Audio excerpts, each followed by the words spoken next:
Our first official podcast of Dipesh talks और आज के पॉडकास्ट में हम बात करने वाले हैं इंडियन हिस्ट्री ऑफ एजुकेशन की स्टोरी के बारे में. So must listen the story that how we were and how we became. सो ये पॉडकास्ट कुछ पार्ट्स में आएगा. हम इस टॉपिक को थोड़े अलग अलग टुकड़ों में बांट कर उस पर डिस्कशन करेंगे क्योंकि मैं नहीं चाहता ये पॉडकास्ट थोड़ा ज़्यादा लंबा हो जाए. तो let's start with the podcast and enjoy.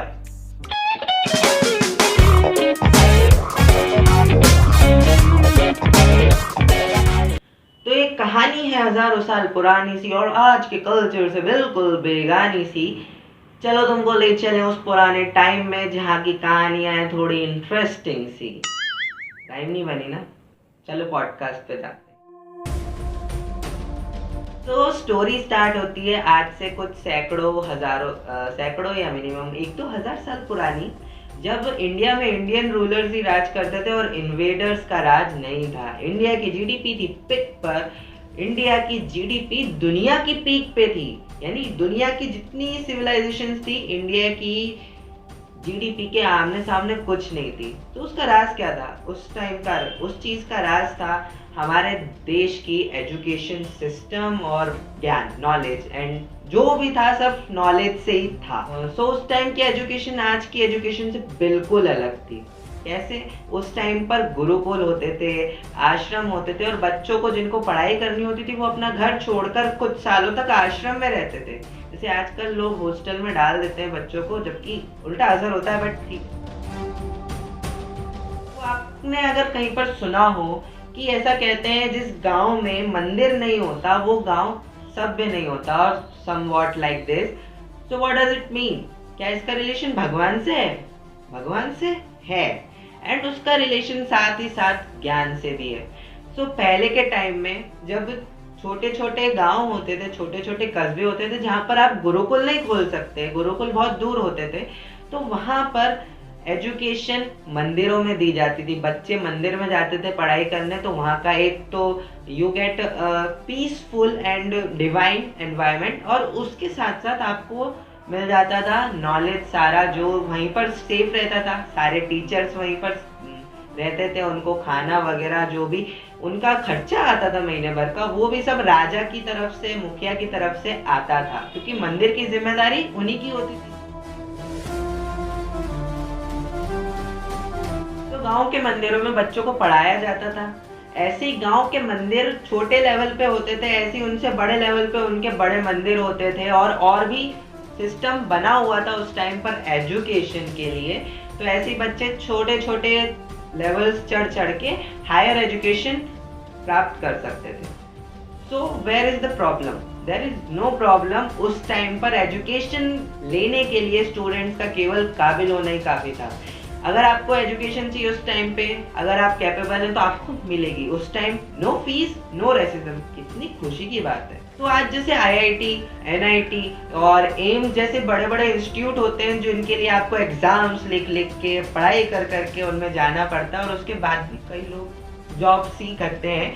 सो ये सब करने के लिए आपको आज एग्जाम देनी पड़ती है, फीस भी पे करनी पड़ती है वहाँ पर पढ़ाई करने के लिए. बट उस टाइम पे भी ऐसी बड़े बड़े गुरुकुल होते थे, बड़े बड़े विश्वविद्यालय होते थे जिनका नाम आपने सुना होगा, जैसे नालंदा, तक्षशिला, विक्रमशिला. और वहाँ सिर्फ इंडियन स्टूडेंट्स ही नहीं, फॉरेन से भी स्टूडेंट्स पढ़ने आते थे.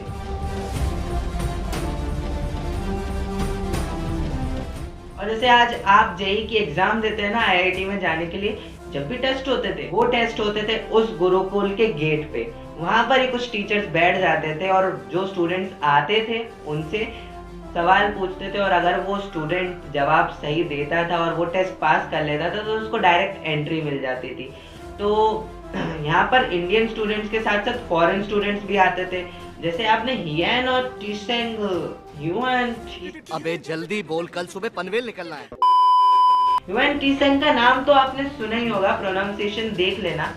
एंड अगर आप बात करें इंडियन स्कॉलर्स की तो आर्यभट्ट, चाणक्य और हमारे वराहमिहिर एंड ऐसे बहुत सारे साइंटिस्ट, मैथमेटिशियन सब इन्हीं गुरुकुलों से पढ़े हुए हैं.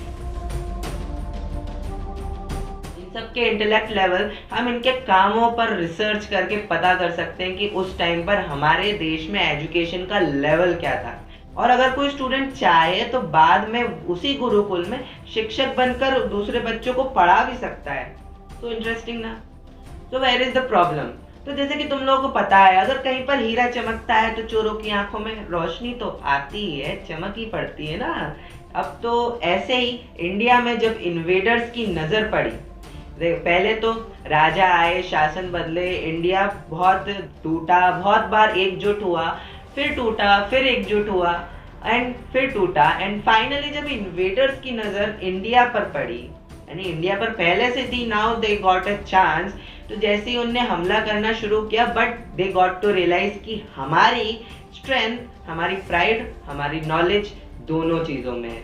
सो उन्होंने दोनों को डिस्ट्रक्ट करना शुरू करा। इसी चक्कर में बख्तियार खिलजी महाराज ने, महान बख्तियार खिलजी महाराज ने हमारे देश की 22 से ज्यादा यूनिवर्सिटीज जलाकर खाक कर दी। उनकी सारी बुक्स, वहां पर जितने टीचर्स थे, सबको मार दिया।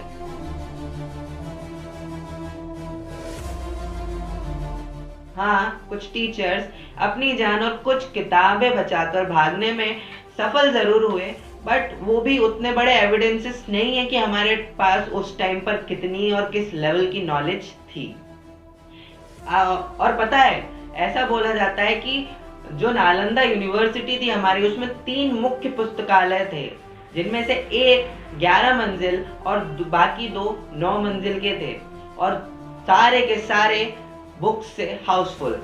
जब उन्हें जलाया गया तो ऐसा कहा जाता है कि 6 महीने तक वो सारी लाइब्रेरीज जलती रही, वो पूरा इलाका जलता रहा, आग की लपटें ऊंची ऊंची उठती रही। बट खैर, इन्वेडर्स ने इंडिया पर कब्जा करना शुरू कर दिया था। इंडिया का एजुकेशन सिस्टम ध्वस्त हो चुका था, और यहाँ से शुरू होता है विश्व गुरु भारत का पतन। What about women's education at that time?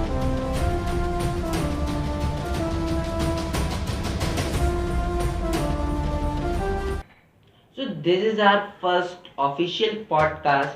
और अगर आपको ये पॉडकास्ट अच्छा लगा, जरा सी भी नॉलेज अगर जरा सी भी अच्छी लगी ना, तो प्लीज स्पॉटिफाई पे इसको फॉलो कर लो, यूट्यूब पे इसके चैनल को सब्सक्राइब, लाइक, शेयर वगैरह जितना कुछ हो सकता है ना, कमेंट और जो भी तुम कर सकते हो सब कर दो, बस अनसब्सक्राइब और बेल आइकन को बंद मत कर देना। Wait for the second part of this. इसके बाद एक और 2 पॉडकास्ट, हो सकता है गैप आए बीच में, बट आई विल ट्राई कि पॉडकास्ट अच्छे से आए।